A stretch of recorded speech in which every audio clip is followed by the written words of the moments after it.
Good morning, good evening, good night, wherever you may be watching this transmission.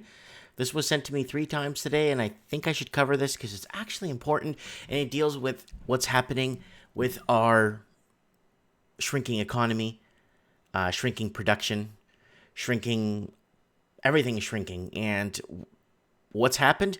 This is actually a big one because there's tens of thousands, if not 50 to 60,000 stuck overseas because the biggest oldest, and one of the biggest travel companies has collapsed. So let's take a look at here. Thomas Cook, world's oldest travel company, has collapsed. This is a big deal. So here it is. If passengers... There's nothing going on here with this video. Thomas Cook, the world's oldest travel firm, collapsed on Monday, stranding hundreds of thousands of holidaymakers around the globe and sparking the largest peacetime reparation effort in British history. Thomas Cook, the world's oldest travel firm, collapsed on Monday, stranding... Blah, blah, blah. We read that already. Thomas Cook, official, looks like it's Twitter or something, whatever that is. We are sorry to announce that Thomas Cook has ceased trading with immediate effect. The account will not be monitored. Please visit thomascook.com for further advice and information. Wow. Chief Executive Peter Frankhauser said it was a matter of profound regret that the company has gone out of business after it failed to secure a rescue package from its lenders. Backdoor borrowing. Can't secure. Companies this big, this old, with this much reputation can't secure financing. It's over. Say a prayer. I would like to apologize to our millions of customers and thousands of employees, suppliers, and partners who have supported us for many years, Frankhauser said in a statement released in the early hours of Monday morning. How many people are going to be out of work here? It's a matter of profound regret that the rest of the board, that we are not successful. The firm runs hotels, resorts, airlines, and cruises for 19 million people a year in 16 countries. It currently has 600,000 people abroad, forcing governments and insurance companies to coordinate a huge rescue operation. 600,000 people abroad. Imagine you're on vacation, you're enjoying your time, you're sitting in the sand, you're on a cruise, or you're facing that headwind there from the ocean, and you're just enjoying, and you breathe a sigh of relief, and then you get this on your thing. Hello, by the way, you got no way to get home. What? The UK Civil Aviation Authority said Thomas Cook had now ceased trading, and it would work with the government to bring home more than 150,000 British customers home over the next 2 weeks. Due to the significant scale of the situation, some disruption is inevitable, but the Civil Aviation Authority will endeavor to get the people home as close as possible to their planned dates. It said that the statement in the early hours of Monday. So this is still Sunday where I'm at, guys, 10 p.m. So this is just breaking news here in the West Coast, where I live in the Western Seaboard here. Thomas Cook has ceased trading, so all Cook flights are now canceled, it said. Oh my God. I know we're going into tough times, and I know I've been saying, you know what? After the gold run, we should start looking at shorting airlines because this is going to get really bad. Don't forget to join me for Can't Read Market Talk. Usually on the mornings I go live. This is a huge deal. I'm actually kind of taking this in because it's a disruption of great magnitude. And these people paid for this crap. You know, they paid for these trips. They paid for this. It's not like, you know, either they paid it on credit or whatnot. They still paid to get to where they're going, and obviously they're going to pay to get back to where they came from. The government and aviation regulators said that due to the scale of the situation, some disruption was inevitable. Thomas Cook was ceased trading, so Thomas Cook flights so now are canceled, the CAA said. The demise of Thomas Cook marks the end of one of Britain's oldest companies that started life in 1841, running local rail excursions before it's survived 2 world wars, to pioneer package holidays first in Europe and then further afield. Wow. The firm now runs hotels, resorts, airlines, 19 million people a year in 16 countries. It currently has 600,000 people abroad, forcing governments and insurance companies. We read this. Pictures posted to social media show Thomas Cook planes being diverted away from the normal stands and being deserted as soon as they landed. Wow. I've seen that. I don't know why this stupid thing is... Actually, we need to unlock the phone first. Go to hell. Anyways, some UK airports tweeted the news, informing passengers their flights were cancelled and directing them to a dedicated website set up by the CAA. It was with great sadness that we have received the news that Thomas Cook has gone into administration. We sympathize with all Thomas Cook staff and passengers that are affected. Crippled by its £1.7 billion of debt. How can you be in debt so much when people pay up front for their vacations? Whether it's from credit cards, savings, allowances, from their paycheck.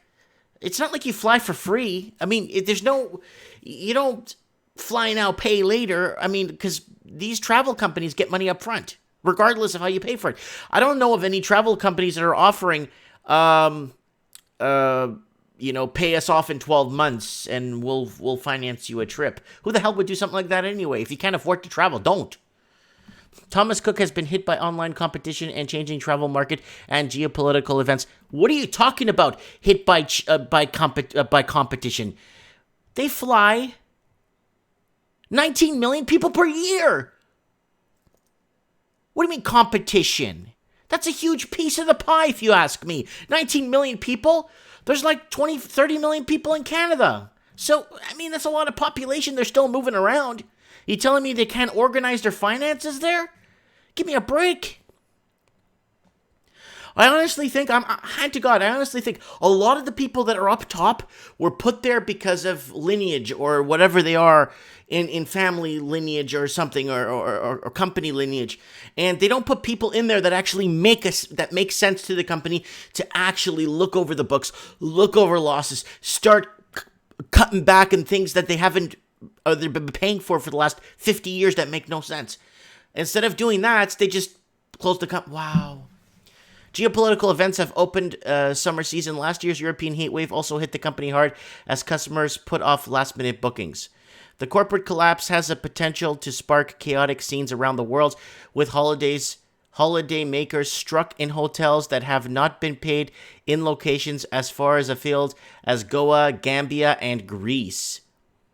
In the longer term, it could also hit the economies of its biggest destinations such as Spain, Turkey, leave fuel suppliers out of pocket and force the closures of its hundreds of travel agents across the British high streets. Holy smokes. The British government and aviation regulator have drawn up a plan to use other airlines to bring Britonians home. In Germany, one of the biggest customer markets for Thomas Cook insurance companies will take charge. So I'm not understanding. I'm getting what's happening, sure.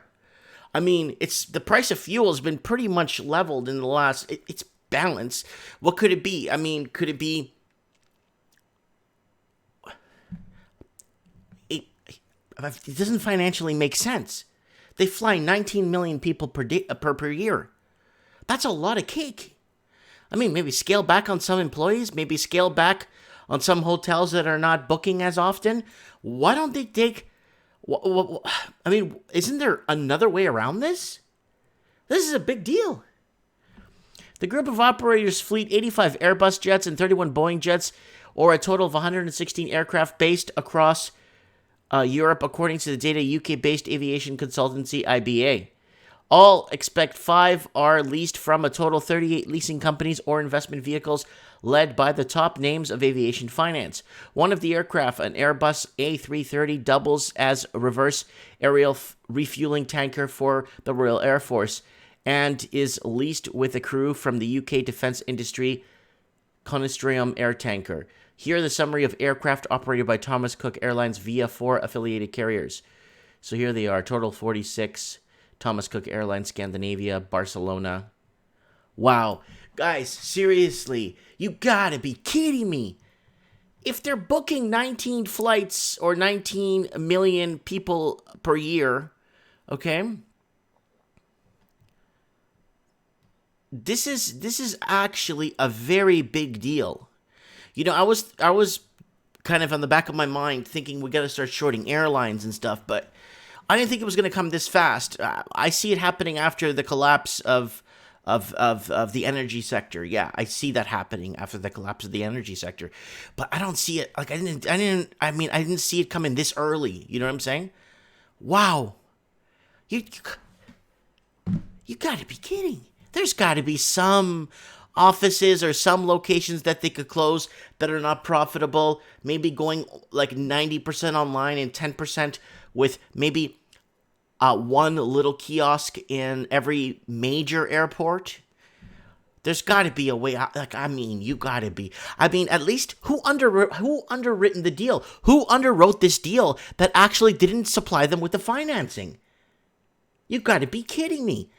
Who underwrote the deal? That's what I want to know. Because you could look at this and say, look, as an underwriter, I would look at this deal that they're applying for to bail them out or whatever. How much was it? Was it 1.5 billion pounds?